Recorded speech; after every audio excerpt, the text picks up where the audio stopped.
Uh, Good evening, everybody. My name is Aaron Malkin. I'm the literary director and dramaturg at New York Theater Workshop. Thank you so much for joining us. We're so happy to have you all here for this fireside chat. As we embark on our artistic instigator project, we are so grateful for the opportunity to chat with two of these instigators, Lisa Peterson and Denis O'Hare. We've worked with Lisa and Denis many times over the years, but specifically we worked on that with them on a project called an Iliad, which performed at New York Theater Workshop in 2012 before really traveling the world. We're so excited to be embarking on this next adventure with them as they create a piece that is called What the Hell is a Republic Anyway? At least that's the working title. Lisa and Denis are collaborating with Anna Morton as a dramaturg on this project. And I am so excited to welcome Lisa, Denis, and Anna. They will talk for about 40-45 minutes, and then we will do some questions. If you have a question, you can put it in the chat. So thank you so much for being here. And they appear. Amazing. Hey, everybody. Hi. Hi. Hi. Hi. It's good to be here with both of you again. Talk to you twice in 1 week. What a treat. Yeah, and you know, Anna, we know you. We know you obviously for a while because we worked with you at the McCarter. Yes. And we're working on our sort of what we call the progenitor piece, the sisters piece, the side, what we call Song of Rome in relation to What the Hell. Oh, well, first I would say in relation to an Iliad, Yes, it's a companion piece to an Iliad. the Song of Rome, right. Yeah. And we were working with Anna at McCarter on that piece, Song of Rome. Yes. It's been a long journey where I started out as an intern and now we're getting to be real collaborators. So it's very exciting. Exactly. Very happy. Yeah. So yeah, I mean, it feels a little bit like all of these projects are one spawned the next, but we're here today specifically to talk about this sort of latest virtual iteration. And so I think to start, if you two could just talk a little bit about like what on earth you're imagining, and knowing that all of this probably will change and is going to be very mutable and flexible, but just I would love to hear in your own words like what you're thinking we're going to be up to in the next couple of months. What the hell are we doing? What the hell are we doing? Yeah, because really we're just calling this What the Hell. Yeah. What the hell? What the hell? Well, I guess I want to talk about Song of Rome just a little bit more, because this is definitely like a born, like Athena out of the mind. I was going to say the exact same thing. It's hilarious. Song of Rome started, I think it was actually probably Jim Nicola who, after an Iliad, sort of started to instigate and say, well, are you guys don't you think you should do the Aeneid next? And I think we both were like, I don't know if, an Iliad was built over how many years, Denis? 5, 6. At least 5 years. And an Iliad came out of, was a response to the US invasion of Iraq, really. I mean, it wasn't because we're classical, necessarily classically interested, but it felt like the right moment to be doing something about why we fight and what that is and where that comes from and what it felt like to be at war. So after an Iliad, after we'd been on that journey, the first part of the journey that kind of ended finally at New York Theater Workshop, we worked on another play called The Good Book, which is really born out of Denis's obsession with the Christian Bible. And that took a good 5 years of our lives of obsessing. We did that play.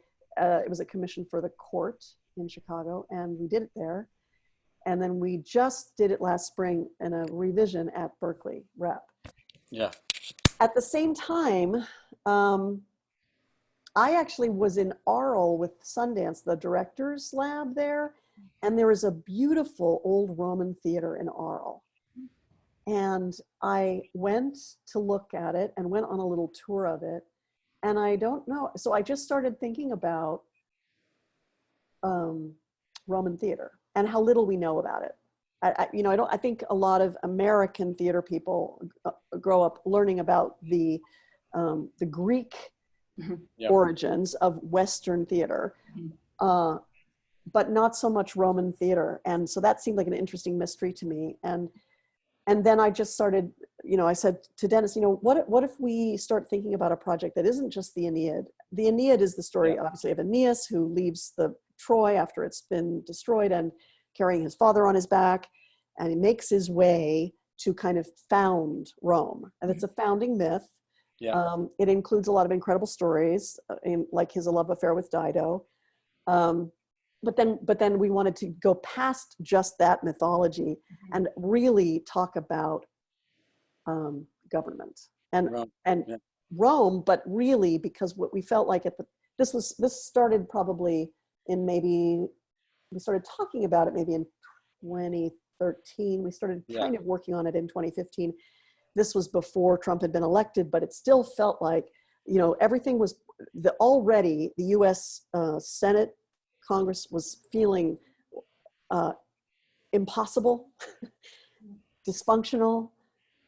And so it felt like thinking about the way that we all organize ourselves, in how governments are put together and how they succeed and how they fail, that was what we were interested in thinking about. So anyway, we started writing this solo for a woman, and that is Song of Rome, a piece that is a commission for the McCarter out in Princeton, which is one of the theaters that it was a stop along the way of the trajectory of an Iliad.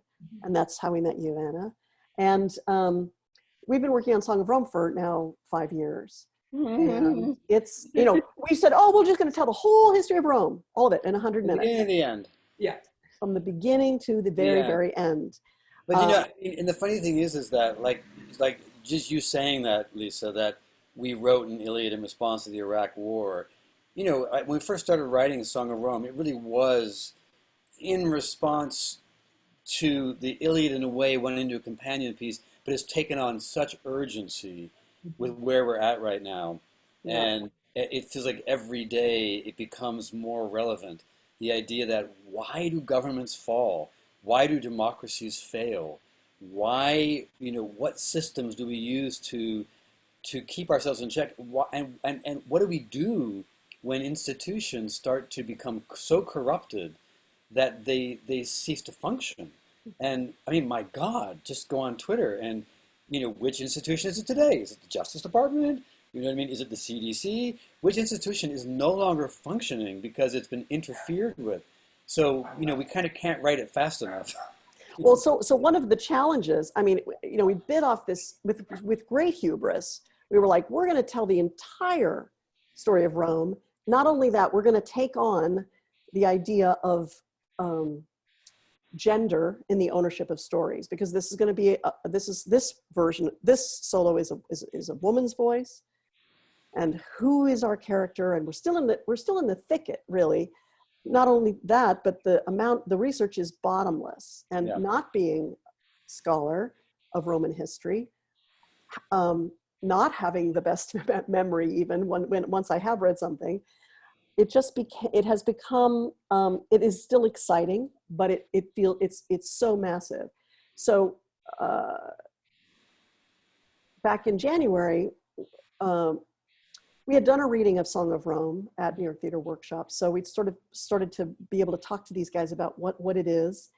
And I think, again, Jim sort of said, he kind of zeroed in on the Republic part of things. Right. And that's how this latest branch has happened, which is that we said, well, here's the thing. We can imagine doing a piece that is focused in on only the Republic, which is about 500, roughly, Denis, 500 a little less years. than that, yeah, 250. As opposed to the 1,000 or more years that we were trying to cover with Song of Rome. We could zero in on just the Republic, and we could imagine a piece that is less of a play and more of an experience and more of a exposed research. And then Jim was the one who sort of, I think scared both of us into saying, no, it should be you guys on stage, you guys being yourself. And we're like, and for me, it's more confusing for me because I'm actually an actor. I'm like, what? How am I playing myself? And you were just like, I was like, okay, that sounds interesting. I mean, that it would be. And I love that idea because it becomes very meta, because it can both be real and scripted. It's shaped, it's written, it's, a theatrical piece, while at the same time having the danger of actual spontaneity and actual development. And we always had a chapter in Song of Rome called "What the Hell is a Republic Anyway?" And it included some interactive ideas. We took a census. Our character would interact with the audience a little bit, but this idea, and this was well before, a couple months before the pandemic hit us. So then what happened then? So then when all of a sudden this little boxes is how we're interacting with collaborators, with listeners, and we started to realize that the idea we were having could in fact blossom in this kind of a setting, that its interest might be multiplied, in fact, by the way in which we could interact with the audience in a way, and that we could sort of start to imagine ultimately kind of a hybrid idea, which is partially live and partially on a digital platform. I should say, if people don't know, that right now Denis is in Paris. Right. And so much of this also personally is a way of us handling the fact that we are writing partners, we're collaborators, and we're so far away from each other. Yeah, I'll go ahead, Anna. No, I was just going to say, you've been, I don't know if you literally were using Zoom, but you've been working apart for longer than the rest of us have been. Lisa and I have always written this way. We've always written this way. We've written on FaceTime. We've written, Skype. We were Skype masters. We were Skype babies. We have Skype in our Bible play. It's a whole joke. Yeah, bad Skype. Does that joke work anymore? I guess it would. We called that joke, that thing called bad Skype. Because we used to always about a long distance relationship. Yeah. But it's funny because what we've relied a lot on recording. In Iliad, we use a lot of actual improvisations that were recorded and then transcribed. And we didn't do that as much in a good book. It was more direct writing. But we're doing it more in this as well. We're beginning to record our Zoom sessions and then transcribe them, because we do imagine that live, or even in this, there's going to be a layering effect, which means that us listening to ourselves talking, our talking in the background, perhaps us reacting to things we said, perhaps, a sotto voce monologue behind someone who is sitting there looking like this. It's just the idea of what we've always done brought into a new technical vision. And so part of in January, or sort of at the beginning of the year, when this iteration of the Rome idea became really interesting, New York Theater Workshop was part of that from the beginning.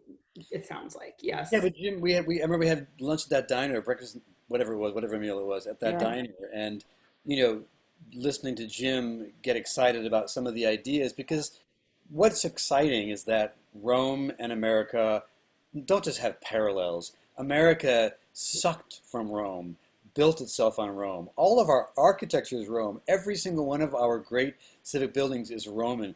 Our Constitution is built on Roman. George Washington, Roman ideas. Worshipped Cincinnatus. They all worship Cicero or Cicero. They really we're Roman. We have a line in the Song of Rome play where we talk about Rome fell because of this. Rome fell because of this. And at one point we say Rome never fell. We are Rome.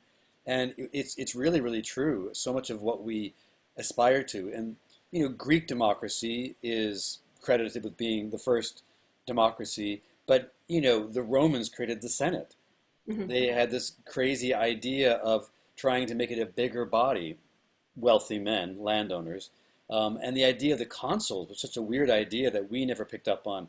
2 men who would be in power and alternate, and only for 1 year. So many of the Roman ideas are great and didn't follow through, but so many of the Roman ideas were bad, and we picked up some of those too. Slavery. Yeah. And it just felt, and in the conversations that we've had over the years about Song of Rome, as it becomes more and more relevant. Like, I don't think it will ever be irrelevant, but it did feel like fall of 2020 was going to be a moment where there wanted to be some kind of spotlight on this project because of the upcoming election. And then whether or not that was going to be a possibility even before the pandemic, but now when nobody's probably going to be producing live theater at that time in the normal way that we do things, this feels like, well, if, you know, Song of Rome isn't done, so to speak, how can you invite in the public, an audience, New York Theater Workshop's audience, into the process of you two grappling with these enormous ideas in a way that might really open something up for people who are trying to figure out what it means to live in this country right now, and what our responsibilities are to being a citizen, being citizens. Yeah, and the idea of the title, "What the hell is a republic anyway," is really my honest confession that I don't know, you know, and everything that I don't know has been just slapping me in the face over and over again, certainly since the election of 2016. And I still don't know these things. I mean, I cannot know something and I can learn it for a minute and then it's gone. So the live question, what is this thing? How does it work? You know, this thing we want to hold on to. And some commentators are saying the republic is over anyway. And some are like, no, it's just, this is what it's doing. You know, the American Republic is how old now? 250 years old? 1789 is our real constitution. 1776 was the Declaration, but 1789 is the Constitution. I went to see the tall ships with my family in 1976, the bicentennial. So 200, and that was when I was quite young. So anyway, yeah, about 250 years old. Well, it's half the age of the Roman Republic. And you know, the other thing is that I'm kind of grappling with is that, just to restate, the amount of research. Here's the great thing about trying to learn about Roman history. A lot of it was recorded.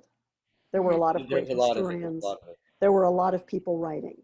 And we still, I mean, I'm sure that we have like this, you know, like a tiny pinprick of what was actually written at the time, but still we have a fair amount of original material. And it's, a lot of it's quite exciting, and both in like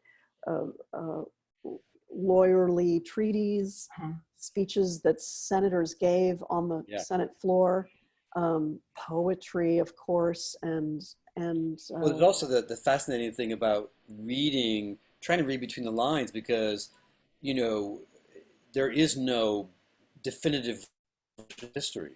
There's only what survives. So we only are reading the survivors. We're not reading the original transcripts. We're not reading the original speeches. We're reading Cicero's memory of a speech that he heard, or even worse, Tacitus's retelling of a speech that he heard about, or Polybius even later, or Dio. You know, all of these great Roman writers who are talking about something that was 200 years ago. Livy. I mean, Livy is a great source of Roman history, and yet he witnessed nothing. Everything he's writing about happened in the ancient past. That's true. And so what do we do? It's very hard to know how to judge these things and how to appreciate them, because so much of it is lost. What you get, however, is a great sense of partisan politics. The idea that, for instance, the Gracchi brothers, depending on who you're listening to, there are vastly different points of view, or even stories about what they actually did. I think it was Cicero who hated them so much, who talked about the fact that they were trying to establish a monarchy, which isn't, from my understanding, true at all. And Polybius and Dio and a couple other writers said, no, they were never doing that. But again, who knows? So looking at our history, our Senate, and the way that truth has become this weird relative commodity, which has no real fixed, you know, position. This is what we look at when we look at Rome. What do we know? Yeah. Right. It reminds you that none of these historians were objective, and they all had their particular viewpoints and agendas that they might have been trying to get across, whether or not they knew. Tacitus is a great example. Tacitus was a court He was a court writer. He was writing for the emperors. What could he say? Yeah. He had to be very, very careful about how he wrote. And given that, he wrote incredibly scathing material that's really interesting. But it reads like a gossip sheet of who's suing who, and who is forced to commit suicide, and who's sleeping with who. Again, all very current stuff. There's nothing about that is foreign to us. Wow. So what is knowing that there's so much research, and there's so much research that's gone into Song of Rome, and like, how could you ever summarize it to turn it into a play? What is the research? I guess it's a two-part question. Like, what are you imagining for the structure of What the Hell? And then what is the research that you've done so far that feels like it's going to be especially germane to this iteration of the sort of Republic aspect of things? I'll talk about this structure just a little bit. Yeah. So much better at the research, at remembering, grasping. Just bullshitting, mansplaining, that's all. You do have a good memory.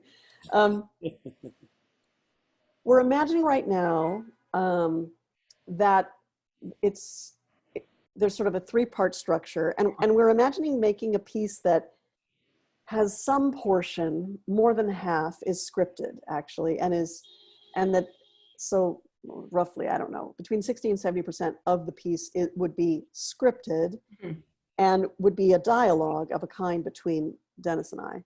And then the rest of it is improvised, sometimes improvised between us, sometimes built around games and invitations to the audience to explore various dynamics of a democracy. And so the first part kind of sets up the relationship between Denis and I, the task we've set ourselves, roughing in sort of the basics of this portion of Roman history, introducing some research, and then kind of it falling apart. The second part, we're thinking about inviting a different guest each session.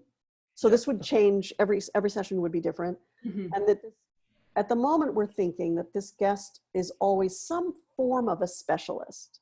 Like, not necessarily a scholar of Roman history, could be like a constitutional scholar, it could be a dancer, but a specialist, someone who has a body of knowledge that we don't have. And we don't know what the interaction with that person is going to be. That wouldn't be scripted, it would be improvised, but we have to give it some kind of form, and we don't know what that form is. Part of me feels like they are entering to save us, but beyond that, I don't know. And then there's some third part, and I don't know what that third part is. The third part is probably the audience, built primarily on the audience interaction, and needs to arrive at something. So we do kind of want to give it an arc like a play would have. I don't know if in it, Denis and I end up murdering each other, or I don't know. But that's not what Denis is imagining, but I can see that. Okay. We elect one of us king. Oh, okay. So that's what I think I know about the structure right now. And I would say, and as to the research, the great thing, Lisa's already touched upon, is that, the play is not a lecture. If it's a lecture, then we don't want it to be a lecture. What it is it has to be an honest struggle, and the struggle is real. So we're better off asking questions and giving answers. We're better off displaying our process than producing a result. We're better off asking the audience to think along with us than having the audience passively receive something. So, part of what we'll be doing is making mistakes and letting the audience see us making our mistakes. We have, one scene we've already written where we're talking about, is it Livy or Tacitus? I can't remember, Lisa. Oh, it's Livy. And Lisa has this amazing little monologue where she kind of goes, I haven't read it. I told Denis I did. I ordered it. I actually haven't read it. Well, one motor that we've got kind of excited about is the use of direct address or soliloquy, basically. Yeah. Because so far, I'm really curious, Anna, to know what piece of theater in this form have you seen that was exciting? I do not have an answer for you. I'm having a really hard time with virtual theater. And that was one of the things that I wanted to talk about today. I mean, in so much of my job, I can't remember what Aaron said in his introduction, excuse me, but just for the folks who are watching, I'm a literary manager at Roundabout Theater Company. And so much of my job is about evaluating plays to decide if they should be produced by my theater, other theaters, if the production of them that's happening is good. And that's all obviously opinion-based, but I have yet to see a Zoom or a virtual sort of performance or reading that feels like it's really giving the piece its best chance at showing itself off. And I think mostly I've been watching things that have not been created for a virtual format. Right. So one of the things I'm like excited about with this project is what does it mean when that's sort of part of the conception and it's not pasted on as kind of the only solution for getting out work in this moment, because we thought we were going to have a MFA reading because someone's graduating, but now we can't do it like we normally do it. And so we're going to do it over Zoom. What's fascinating about that is that, Lisa and I have been taking part in a couple of big seminars with a lot of people, 142 people, whatever it is. And my overall feeling is one of frustration that I can't be heard. Yeah. And you hear a really interesting discussion. You're like, yeah, like right now we have 14 people who are, gone. Can I just ask them all to come forward? Turn your videos on. Everybody come forward. It'd be great to suddenly like pop in. Come on, come out, come into the light. Come into the light. Look at that. Look at that. It's automatically more interesting. You know what I mean? Suddenly we're a community. We see each other and we feel each other in a way that when they're sitting passively watching us, I don't know, it's something different. And so now we're seeing each other's faces. And what we imagined is, and you guys could stay if you want, what we imagined is that we would like the audience to crash our performance. We even talked about creating an artificial moment where somebody takes over the show from us so that the audience can feel and go, is this actually happening? Yeah. Oh my God, are Lisa and Dennis being sandbagged? Yeah. Because theater's dangerous. How do we get this to be dangerous? That's what we're trying to think about, really. And the mysteries that we can tap into in theater. And the virtuosity. There was an interesting conversation I was having in one of those labs the other day too about, that's one thing we do gain from this form, I think, is we can get very close to the faces of wonderful actors. And if you can somehow, we can do that when we go to a movie, but it's made and there's no chance that we can get involved in it, but it's a thing that's made, it's not changing. If there's a way to tap into the liveness of a great actor close to the screen, inventing something in front of you, then that's a lot like theater and somehow even more intimate because you're right there. And even missing the audience's noises. Is there a way to let everyone's microphones be on without it being a disaster where we can actually hear them if they laugh? To miss laughter is a huge part of theater. I'd loved everyone coming forward for that moment. Now I feel like I know who's out there in a great way because that was an event that just happened. I mean, it really, right? Because you think, oh, we're alone, and then you're not. I mean, there's a lot of there's a lot of. Not intimacy isn't the word I'm trying to think of. It's something about privacy. Even like, oh, I'm being watched. And presence, because I feel like it's so easy for me to, not right now, but when I'm watching a reading where it's in webinar view or whatever, these like weird phrases and technologies that I had no idea what they meant 2 months ago. But when you're watching a reading and it's basically like you're just watching a Netflix show because the people performing can't see you. And Denis, to hear you talk about like missing laughter, like that sort of thing is something that would not have occurred to me at all because I'm not an actor. But like, there's no reason that I can't just be sitting there on my phone listening and then, I get bored and I go get a snack and like, I'm sorry to say that, we don't want to say that that's what we're doing, but we've been so conditioned to stream television and to do multiple things at once. Sure. And I just have been thinking a bit about how being in the theater is one of the only times in my life, and happens very frequently because I spend so much time at the theater, where I'm like just doing one thing. Like I can't, and maybe I'm thinking about something else, but I have to be engaging with what's going on in front of me. And that element of theater has been so just wiped out from underneath me and all of us, I think, you know, in time. So the idea that we're actually not going to be letting the audience off the hook in this presentation, show, you know, whatever you decide you end up wanting to kind of bill it as, that they need to be an active part, not just in the moments where you're saying, let's take a census, but like just even when it's you two talking, that like maybe we can see everyone's boxes, and there has to be some kind of, you know, you're here, you're part of this, you need to be responsible for what's going on, and for being a part of this collaboration, you can't just tune out. That feels, I don't know, that feels like some kind of metaphor. We're interested in all of that. You know, so Lisa and I experienced, who was the dancer, Lisa, who had the guy in the background dancing? Oh, Dan Safer. Safer. So I created this for me, and this is me, so I can step away. Okay? So good.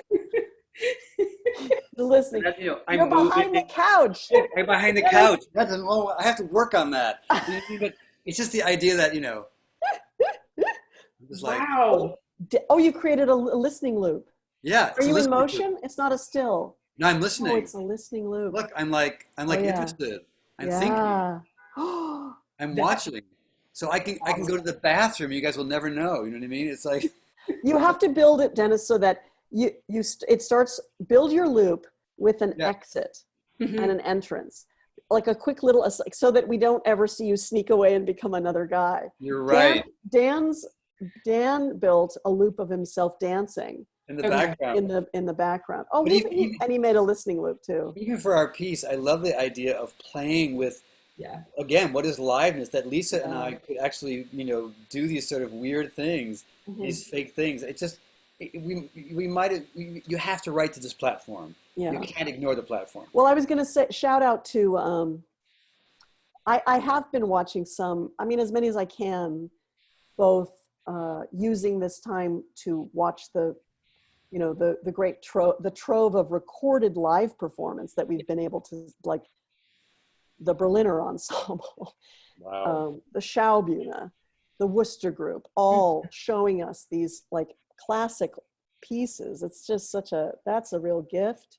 Alvin Ailey, watching the dances, you know, every week they put a new, a classic from their library up for you to watch. But also I have been watching to see what people are doing. And yesterday I watched the live reading of C.A. Johnson's play that MCC did, that Taylor Reynolds directed. And I know C.A. is wonderful. I don't know Taylor. She did an incredible job. But that play really worked because that play is set now, and the two characters are reaching out to each other through Zoom. So the Zoomness of it all is a fact, and there's no like pretending like, oh, I'm talking to you. It's just, this is the world that the characters are inhabiting.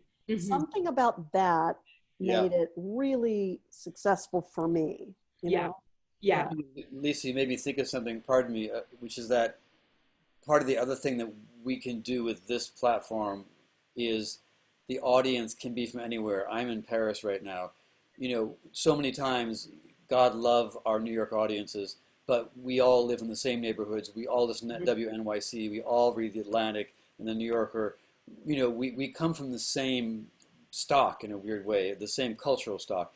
Can you imagine that we can handpick a Zoom audience that is, you know, Republicans from places that we wouldn't ordinarily travel, people who are diametrically opposed to us, military people from, like, populate that audience with 100 really diverse people, and that's your audience.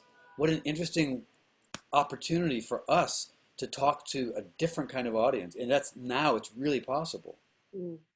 Do you think that those people will care? Not to be rude, but like what? Maybe. I mean, and you know what? I think anybody who's invited will show up. People tend to show up if they're invited. They do. They tend to show up. It's also free. That helps. That's true. I think. Sorry. Is it? I don't know. But No, also, people might. I don't know. I don't know. That's an interesting. I think it's about what are we inviting people to, yes. and Right. is it interesting?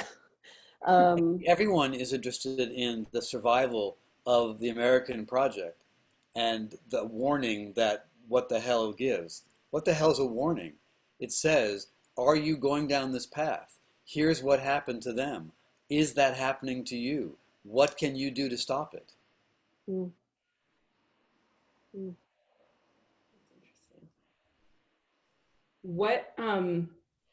What feels daunting about this right now? Like what are you scared of as we move forward? I'm really scared of being a character in it. Yeah. Because not so much, I still have a ham bone in me, you know, from when I was a kid and started out as a performer, you know, an actor, and up until I was in college. That's what I wanted to do. But it's not so much that as the navel gaze, like performing my own navel gazing concerns me a little bit. So, but you know, we've talked Lisa, about the fact that we want to be exaggerated versions of ourselves, meaning we take the kernel of our very slight philosophical difference and we exaggerate that difference to give us a process. I've been thinking about that, and I actually don't think it is exaggerated. I think we are daring to reveal the actual truth. And what is that truth? Well, I mean, we are taking a chance at exposing the rifts in our collaboration. We may be blowing them up because we handle them. I mean, we have them, we feel them, things that we are saying that part of what we're doing here is we are well, at the moment we're writing each other's, we've given each other permission to write, like Denis has written asides that I would say that he is guessing at what my internal thought might be, and vice versa. And that kind of gives us a little bit of, I don't know, that refreshes it. So it's not like, it's a rant from me, but it's kind of amusing to think. Oh, it also takes the gloves off, because you're not really going to take the gloves off with me. I can be you taking the gloves off against me. Right. But I think we are taking a chance at like saying things that we wouldn't say for each other, putting words into each other's mouths, and also one of the primary focuses of this piece, beyond let's look into the Roman Republic and what does it have to teach us, and is it, you know, let's go in with our spelunking helmets on and like dig through the research. We're also talking about the very collision of two different ideas, which is we are a writing team. We write together. There are power dynamics in that because Denis is an actor, I'm a director. There, you know, there's fame, there's gender, there's education, there's a lot of temperament. There's a lot of things like that in our relationship that can be sort of mined. But we have a common goal, just like you would hope the US Senate has a common goal. When we have a disagreement, how do we move forward? So that the examination of a collaboration is the kind of main event of what we're imagining. It's the dominant metaphor. The dominant metaphor, and also the event. If there is going to be an event of this, it's got to be about how two points of view become one structure, one thing, one government. Because the binary nature of the US, the sort of red state, blue state, you know, Republican, Democrat, that is mimicking the Roman system, really, because there were the plebes and the plebeians and the patricians. Mhm. It didn't exactly, as I understand it, it didn't exactly break down the same way. It wasn't just ideological. It was actually like, who's your family? Uh-huh. But still, there was a binary to it. Mhm. And so the binary nature of this relationship, wish my hand could just show up in your box. Oh, no hand. Ah! We think that this is actually, we hope it's entertaining and illuminating something. Yeah. Yeah. I don't know. Anna, is it? Yes, I'm very entertained. I love working with you guys. We're being recorded, just so you know. No, I do think, I mean, in terms of your, like, and I don't need to, like, be the therapist, but in terms of what you're talking about, Lisa, just with like putting yourself on stage or, on Zoom, as a character, that thinking about it in service of that dominant metaphor of like, you have to expose yourselves in a way that will hopefully prevent or provide some amount of conflict otherwise than what is the event, in order to make this warning to the people who you will be sharing this piece with mean anything. That it's not actually navel gazing. It's like, it's grappling. Service. It's part of a larger thing. You saying that, Anna, actually just gave me a good idea. I probably shouldn't say it, I probably should write it. But one of the primary ironies is that I'm the optimist who thinks that human nature will eventually out, and I left America. Right. I left. I'm not there fighting. I'm not marching. You're marching. I left. I was like, I'm out of here. So that's a huge irony, which we have to put in. I've never given you any shit about it. You haven't. You haven't. I could. Good. Also, you have a Black husband. You have a Black child, a boy who is 9. And I was thinking about this the other day.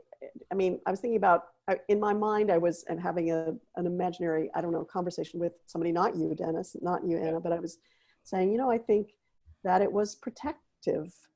I mean, it was a, like, we're in danger. For me, Trayvon Martin, Tamir Rice terrify me. I know Trayvon Martin's family, and that tragedy I can see unfolding in front of my eyes. I can't even think about it. It makes me so horrified. And the joke we always have in my household is, keep Declan wearing a bow tie, wearing a Harvard Yale shirt. And Hugo said, yeah, but it won't matter with the wrong person. They'll just see a black kid.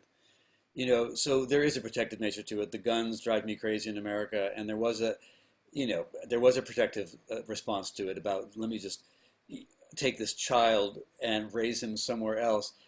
We've been talking because you decided. I mean, I knew you'd been talking about it, but you decided to do it, as far as I know, the day after the election in 2016. Yes. You guys were like, we're out of here. Yeah, it was Hugo. He was like, we got to get out of here. Yeah, we got to get out of here. And I was like, yeah, you're right. He's, no, I mean it. I was like, oh, well, we have to do some things first. But yeah. Yeah. I suppose we should invite folks to ask questions. Yeah. I'm sorry. I would love it if they would actually come forward. Come back. But rather than chat, like if someone has a question, they just come in. I would love that idea. Yay! Thanks for coming back, folks. Much better. I don't know. I guess is it best to call on people because nobody has the right? Nobody's ever. Or if someone does that, then that means they have a question. Raise your hand if you have a question, and we can make sure that you get a moment. Yeah. Anyone? You can also, if you don't want to be seen, you could put a question into the chat. That's true. We should. I love seeing you. So much nicer. What? Yes. Ori, question. So you all have had a lot of experience working virtually on projects and collaborating, which I can only imagine is incredibly difficult. What are some of the challenges you've had to navigate through that process, and what advice could you give to folks who are trying to do that during this time? Part of our challenge is also a time difference. Mm-hmm. So when Lisa's in California and I'm in France, that's 9 hours. And then of course daylight savings time is off in Europe and America, so sometimes it's 8 hours. Then I was in London for a while, so then it was like, okay, now it's 8 hours again. Oh, now it's 7 hours because it's March. So just the level of what time are we meeting sometimes breaks your head. Yeah, but because we have been working virtually in terms of the writing process for quite a long time. Years. I mean, years, even probably before, like. And Iliad, we were doing stuff virtually. We did FaceTime. We used to do FaceTime. Oh, yeah. FaceTime, right. Yeah. So we've become good at that part of it, I think, in that part of it is doing it often. Like we'll talk to each other probably almost every day, even if it's just like, hey, just a quick check-in, and we'll just like, how's it going in your life, just for 5 minutes. We let each other off the hook a lot, like, or I can't do it, it's okay, and I think that the way, one of the things, the harder thing, when we started writing an Iliad, we were in the same room together, and we used a video camera on each other, and we recorded our conversations, and then we had some incredible interns over the years transcribe them for us. And we did some transcription ourselves, but that is hard work, really is hard. And we turned that, much of an Iliad comes from transcription of conversation that we actually had. When we wrote a good book, we were writing in a more traditional way. And we began to do kind of like I don't know what, it might be sort of like a TV writer's room, but like speed writing, sort of. We'd talk, we'd give each other assignments. We'd go, okay, bye-bye, I'll see you tomorrow. Or I'll see you in 3 hours, depending on how quickly we were trying to work. And we would go away, we'd each write something, we'd send it to each other, we'd then see each other again, we'd read them out loud, we'd talk about it, and then we'd decide, do you want to take a pass at it, or should I? We switch, yeah. And then, so that we were good at. The hardest thing, from talking about the time difference, was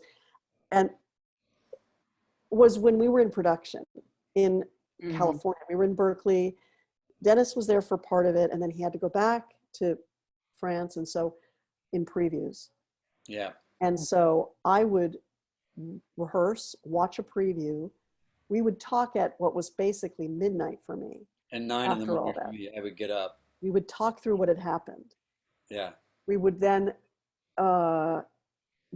Denis would rewrite. I would wake up to new pages. I would then rehearse them in that afternoon. So that was the hardest thing we've ever done. And I would really love to try to not do that again, but that we did it, I mean, I don't know if,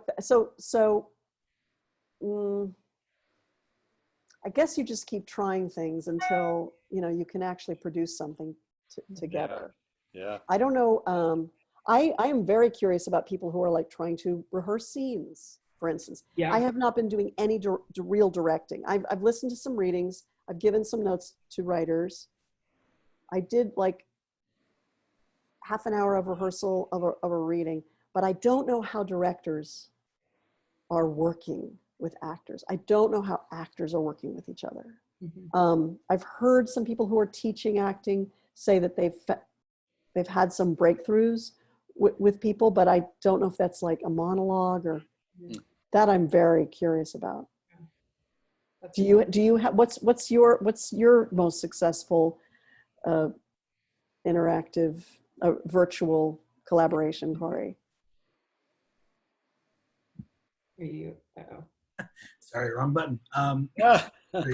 I inside knowledge, having interned for McCarter last summer when you guys were at the retreat, so I got to hear a little bit about some of your processes. And I have a friend that I'm collaborating with on a script, and trying to mirror that, giving each other a break when you're not able to have the time, and finding a way to balance out the responsibilities and give and take. And so the collaboration, in some ways, doing it over the computer makes it so much harder, but in other ways it's easier because when you're not ready to talk, you mute yourself and you let the other person go for a little bit.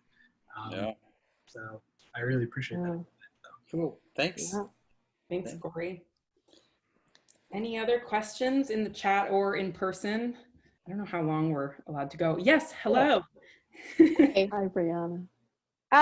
Quick question. I appreciate both of your descriptions of your obsession with the Roman Empire, especially Denis connected to an obsession with the Bible.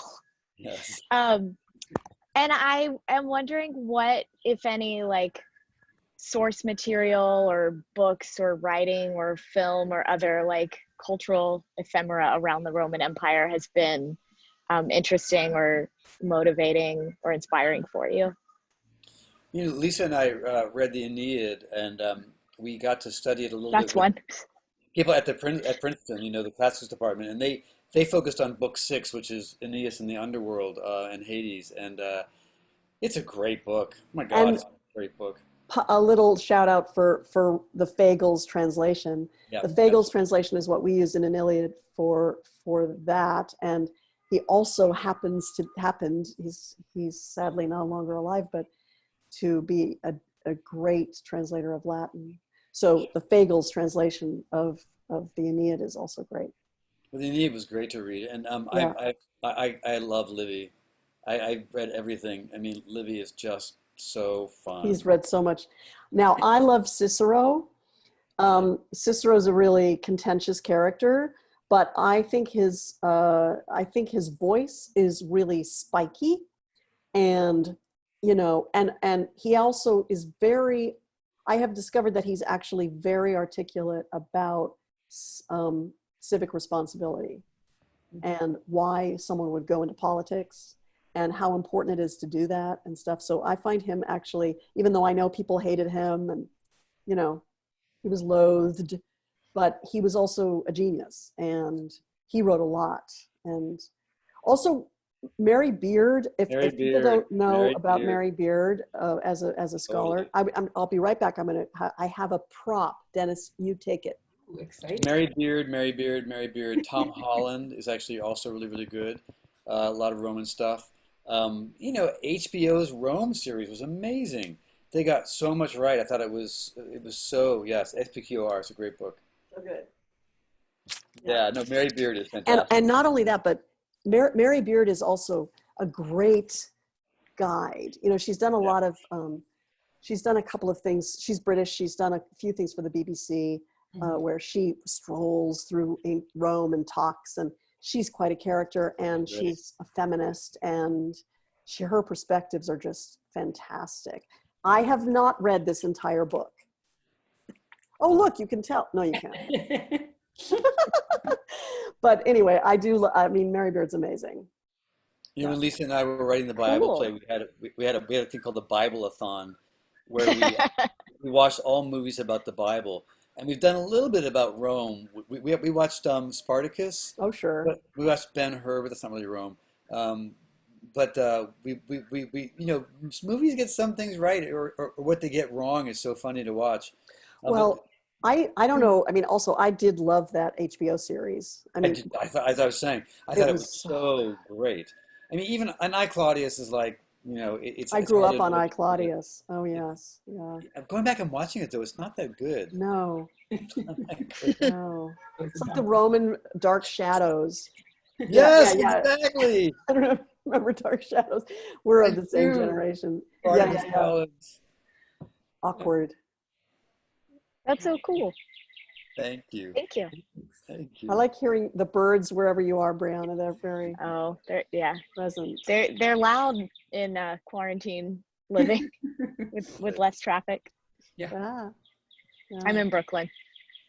Nice. I think we probably have time for one more question before we wrap up. Thank you, Brianna. Yeah. Anybody else? Come forward. Love it. Come forward. I love the sort of, you know, surprise nature of it. Mm-hmm. And all the boxes suddenly shift. No. Anyone? They shifted away. If not, we can. I have a, Oh, Yes, I'm Aaron. here. I'll Aaron. ask a question. Back. I guess, yeah. Well, I was going to ask a question, and then I will thank everybody and Sounds great. all of that. Oh, Linda asks if you know Handel's opera Agrippina. Her last aria is perfect for your piece.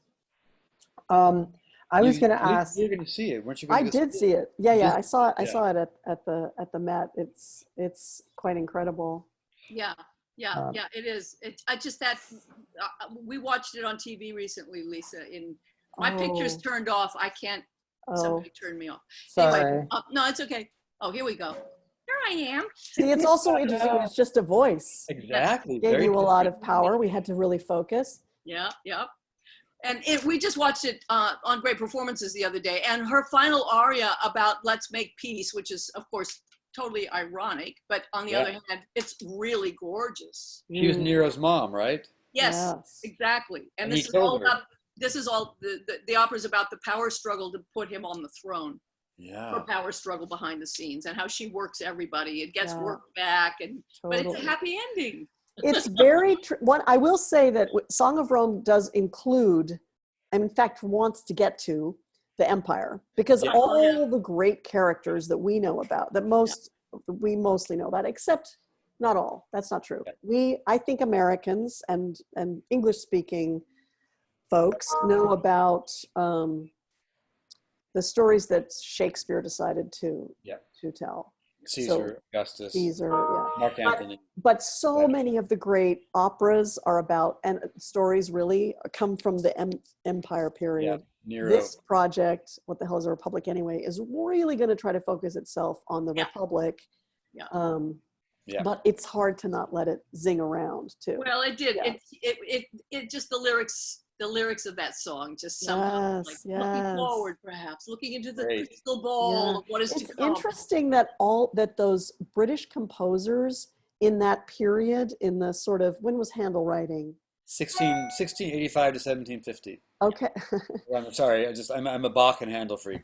But the Roman stories were very, very popular among the British composers of the late 17th century. Well, Mozart also wrote an opera called La Clemenza da Tito, the clemency, the mercy of Titus, which is really interesting because mercy was a big deal in the Roman Empire. Clemency, the idea of forgiveness, and Mozart was picking up on that, and it's a beautiful opera. Oh my God, it's a great opera. Well, there is something about I've been in these recent weeks as we are really looking inward and hearing from the outside about the inequities that we condoned, basically. I'm really bouncing around like you guys are and what is the Enlightenment? I want to go back and look at the Enlightenment. And I think some of these composers that you're talking about, including Shakespeare, playwriting, are coming out of this Enlightenment, which is supposed to be a great step forward, but it also it created colonization in the way that we now have inherited it. That's something else that we inherited from the Romans, as did the British. I mean, we got it by way of the British and the Spanish. Yeah. So the connection, though, to Rome is the path, the golden path is, undeniable. Is right there, exactly. So we have to go back and look at this Enlightenment now, and what was enlightening and what was not so enlightening, because that's part of the thing that's holding us back right now. There's some treasure. We think there's some treasure there. And I'm sure there are treasures that we want to hold on to. But at any rate. Love it. Love it. Great. Well, I mean, it feels like digging deeper and looking for more is a good place to end this conversation, because that is what the path is ahead of us. So thank you, Anna and Lisa and Dennis, for being with us and for sharing where you are. I know that we are also looking forward to continuing to develop this project and watch it come to life in the coming months. Thank you guys for having us. Thank you, Anna, for joining us. Thank Amazing. you. Hey, great to be here. Thank you all. Have a wonderful evening. Thank you for this platform. Yeah. All right. See you soon. Be all around in the real world. Thank you.